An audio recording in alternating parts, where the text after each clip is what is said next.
पावरोटी कीमत। Good evening friend, मैं विकेश कुमार आप सभी को स्ट्राइट सन क्लास में तहे दिल से स्वागत करता हूं। तो आज हम आपके लिए फिर से लेकर आए हैं क्लास 9 का हिस्ट्री चैप्टर नंबर 1 फ्रांस की क्रांति, और जिसमें हमारा टॉपिक चल रहा था दोस्तों फ्रांस के राजा। तो मैंने आपको पहले बताया था कि फ्रांस में क्या था, आतंक का माहौल था। उस आतंक के माहौल को शांत करने के लिए 1789 में राजा ने क्या कर दिया, अपने सेना को भेज दिया। तो फिर भाई साहब लोगों ने अफवाह फैला दिया कि जो आपका राजा है वो हमें मारने के लिए अपने सेना को भेजे हैं। तो फिर बात करते हैं क्या कि फिर लोग जो है इकट्ठा होने लगे, शस्त्रागारों पर कब्जा किए, सरकारी दफ्तरों को लूटा गया, उसको तोड़ा गया। और एक फ्रांस में दोस्तों एक जेल था जिसका नाम था बेस्टिल या बास्टिल। वहां पर क्या हुआ कि लोग गए और उसको जेल को तोड़ दिए और वहां से 7 लोगों को छुड़ा दिए। और दोस्तों है क्या कि वहां के जो कमांडर था इसमें से उसको मार दिया। इसके बाद कहानी हम आगे आते हैं। तो क्या होता है दोस्तों, फ्रांस की जनता जो है ये विद्रोह क्यों कर रही थी? आखिर फ्रांस की जनता विद्रोह क्यों कर रही थी? क्योंकि फ्रांस के जो राजा थे वो पावरोटी की कीमत को बढ़ा दिए थे। फ्रांस के राजा देखा था जी, कीमत बढ़ा दिए थे, इसलिए जनता कर रही भाई साहब, जनता फ्रांस की जनता विरोध कर रही थी, पावरोटी कीमत बढ़ गई थी इसलिए। फिर भाई साहब फ्रांस के जो राजा था उन्होंने, लोगों ने सोचा इसको फांसी दे देंगे। फिर आगे बात करते हैं 1774 में बुर्बो वंश का जो है फ्रांस में राज चल रहा था। किस वंश का? बुर्बो वंश का राज चल रहा था। उसका जो राजा था वो कौन था? तो लुई 16वां था। कौन था? लुई 16वां था। तो ऐसे करके लुई प्रथम होगा, लुई द्वितीय होगा, लुई तृतीय होगा, ऐसे करके लुई क्या होंगे? 16वां। और जब ये राजा बने तो इनकी उम्र कितनी थी? मात्र 20 साल की थी। कितनी उम्र था? 20 साल का था। और इनकी जो विवाह है, इनकी जो अर्धांगिनी है वो ऑस्ट्रिया की क्वीन होती है, इनकी राजकुमारी होती है, जिनका नाम क्या होता था? तो मेरी एंटोइनेट।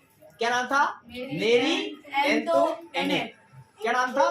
मेरी एंटोइनेट था। तो आपसे पूछ लिया लुई 16वां की जो शादी हुई थी किससे हुई थी भाई साहब? मेरी एंटोइनेट से। कहानी को इंटरेस्टिंग बनाने के लिए आप और इसको डाटा को याद कर सकते हैं। हालांकि इनकी वाइफ जो है बहुत ज्यादा फिजूल खर्चा करती थी, ठीक है, और राजा भी बहुत ज्यादा फिजूल खर्च करते थे, ठीक है। और ऐसे भी मतलब जब युद्ध चल रहा था भाई साहब, विद्रोह हो रहा था, तो विद्रोह को दबाने के लिए सैनिकों पर खर्चा अलग लग रहा था। तो इस तरह राजा ने क्या कर दिया, टैक्स को बढ़ा दिए, कीमत क्या कर दी? बढ़ा दी पावरोटी की। तो इसी कीमत को विरोध में लोगों ने। तो आगे देखिए साहब, राजा जो है राजकोष इसका खाली था। राजकोष खाली था मतलब इसका पैसा नहीं था। फिर जो राजा था वो अमेरिका के 13 उपनिवेश, अमेरिका जी 13 उपनिवेश को साझा के माध्यम से ब्रिटेन से आजाद करवाने का सोचा। जब ब्रिटेन से आजाद करवाने के लिए सोचा तो भाई साहब इसने क्या किया, कुछ पेमेंट को दिए। उसने क्या किया, कुछ पेमेंट दिए, ठीक है।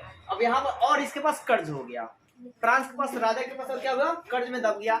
ऐसे कर कर भाई साहब टोटल 12 अरब लिब्रे कर कर इस पर फ्रांस पर कब्जा हो, कर्ज हो गया।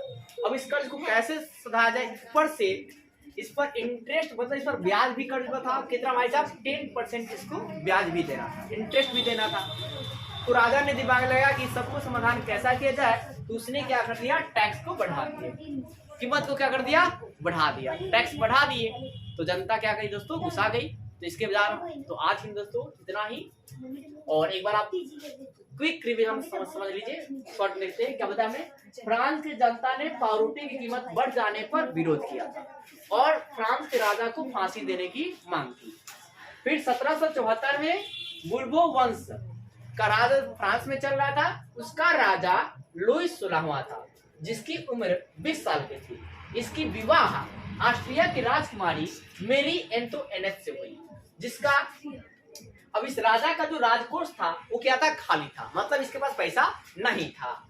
फिर राजा ने क्या किया कि अमेरिका के 13 उपनिवेश को साझा के माध्यम से ब्रिटिश सरकार से आजाद कराने की बात की। तो इस पर अमेरिका, फ्रांस के राजा पर कर्ज क्या हुए, और भी बढ़ गए।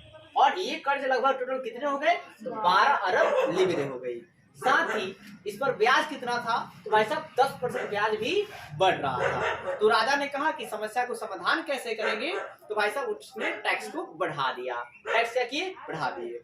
तो अगर आपको ये वीडियो अच्छी लगती है तो प्लीज वीडियो को लाइक कीजिए, चैनल को सब्सक्राइब कीजिए और ज्यादा शेयर कीजिए। हम मिलते हैं आपको नेक्स्ट एपिसोड में। सरस्वती जी के दिन कोई बात नहीं।